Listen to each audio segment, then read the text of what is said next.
11월 의정뉴스는 제416회 정례회 개회 및 행정사무감사 소식과 정보문화산업진흥원장 후보자에 대한 인사청문회, 구뮤필름 스튜디오 한국법인 출범, 전주 종합경기장 철거 소식을 전합니다.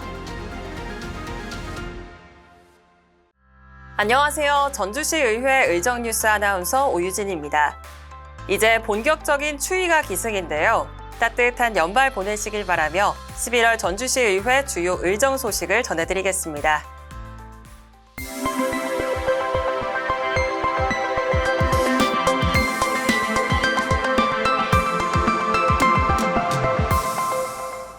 전주시 의회는 11월 15일부터 12월 18일까지 34일간 제416회 제2차 정례회를 열고 행정사무감사와 의정활동에 들어갔습니다.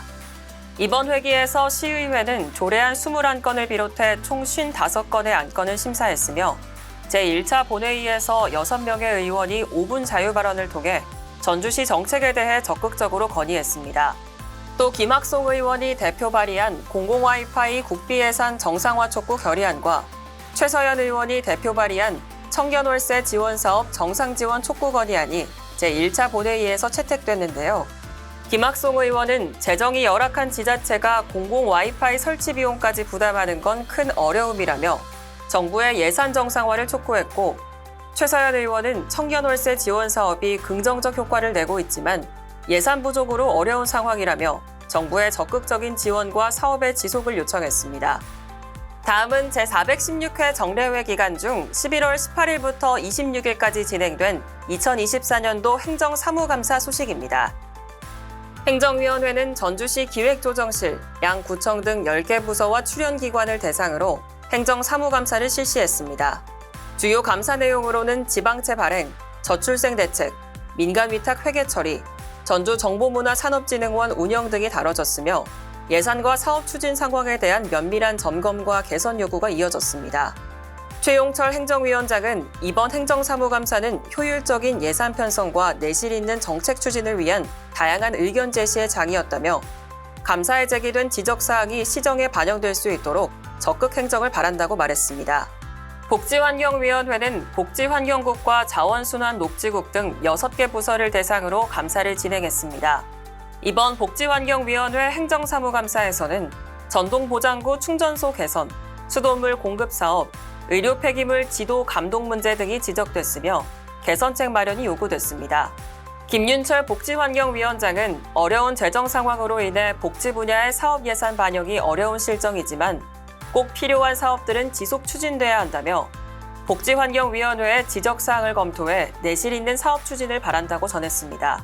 문화경제위원회는 문화체육관광국, 경제산업국 등 10개 부서를 대상으로 감사를 실시했습니다.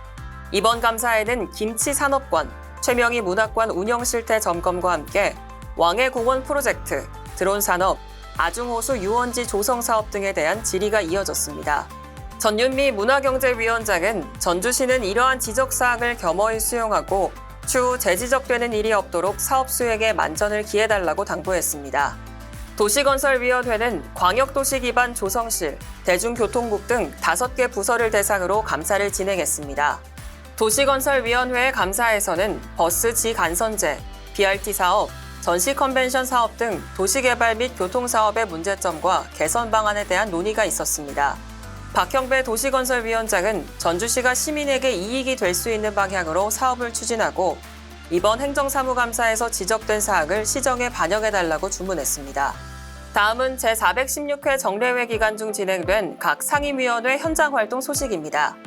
복지환경위원회는 광역 1단계 폐기물 매립장을 찾아 사업계획과 운영 상황을 점검했습니다. 광역 매립장 순환이용 정비 사업은 매립 폐기물 선별 후 소각 처리를 통해 매립 용량을 확보하는 사업이며 오는 2028년 완공을 목표로 총 사업비 863억 원이 투입될 예정입니다. 김윤철 복지환경위원장은 효율적이고 안전한 환경에서 전주권 광역 매립장이 운영될 수 있도록 관심을 갖고 의정활동을 펼쳐나가겠다고 말했습니다. 문화경제위원회는 팔복동 전주혁신창업허브 성장동과 전북 국방벤처센터, 주식회사 옵토웨를 찾아 운영 상황을 살피고 애로사항을 청취했습니다. 전주혁신 창업허브 성장동은 지난 10월 개관해 창업기업의 성장 지원을 돕고 있으며 전북 국방벤처센터 전주센터는 2008년 팔복동 전북테크노파크에 설립돼 방산기업의 국방시장 진출과 제품 연구 개발을 지원하고 있습니다. 또 주식회사 옵토웰은 2024년 방산혁신기업 100에 선정된 기업으로 문화경제위원회는 이들 기업을 둘러보고 임직원을 격려했습니다. 전윤미 문화경제위원장은 이번 현장 점검을 통해 기업 경쟁력이 전주의 경쟁력이라 생각하고 전주 내 기업이 성장할 수 있도록 물심양면으로 돕겠다고 말했습니다. 도시건설위원회는 전주 역세권 혁신관광 소셜플랫폼 조성 사업과 전주 역사 개선 사업 공사 현장을 찾아 사업 진행 상황을 점검했습니다. 이날 방문은 전주역 인근의 복합환승장, 통합관광센터, 공영주차장을 조성하는 혁신관광 소셜플랫폼 조성 사업과 오는 2026년 완료될 것으로 예상되는 전주 역사 개선 사업 현장을 둘러보고 애로사항을 청취하는 것으로 진행됐습니다.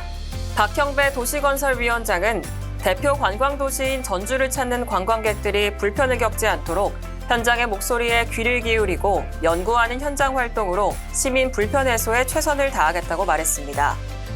전주시 의회는 지난 8일 전주 정보문화산업진흥원장 후보자에 대한 인사청문회를 개최하고 후보자에 대해 적합 의견을 전주시에 전달했습니다.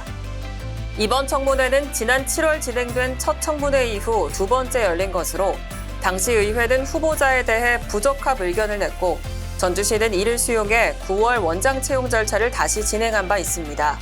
청문회는 최주만 부의장을 위원장으로 최영병, 김원주, 박선전, 양영환, 이남숙, 이성국, 최명권, 최병철 의원이 참여해 후보자의 자질과 전문성, 도덕성을 면밀히 검증했습니다. 최주만 부의장은 정보기술과 문화콘텐츠 기술 기업의 성장과 지역산업 경쟁력 확보라는 기관의 역할을 고려해 후보자의 능력을 검증했다고 밝혔습니다. 뉴질랜드의 세계적인 영화 촬영소 쿠뮤 필름 스튜디오가 전주에 한국 법인을 설립하며 본격적인 활동을 시작했습니다. 지난 12일 더베이 호텔에서 열린 쿠뮤 필름 스튜디오 한국 법인 출범식에는 남관우 전주시 의회 의장, 우범기 전주시장, 피터유 쿠뮤 필름 스튜디오 대표를 비롯해 국내 영화 영상산업 관계자 80여 명이 참석했습니다. 쿠뮤 필름 스튜디오 코리아는 단순한 영화 제작 시설을 넘어 혁신적인 콘텐츠 개발과 지역 인재 발굴, 글로벌 영화사와의 협력을 통해 지속 가능한 성장을 목표로 하고 있습니다. 이번 성과는 지난해 5월 전주시 의회 문화경제위원회가 뉴질랜드 국외연수 당시 쿠뮤 필름 스튜디오를 방문해 전주의 아시아 제2스튜디오 건립을 강력히 요청한 데서 비롯됐습니다. 남관우 의장은 쿠뮤 필름 스튜디오의 전주 진출을 통해 전주가 국제적인 영화 산업 도시로 성장할 중요한 계기를 마련하게 됐다면서 앞으로도 전주시가 영화 영상 산업 도시로 발돋움할 수 있도록 전주시 의회도 지원을 아끼지 않겠다고 전했습니다.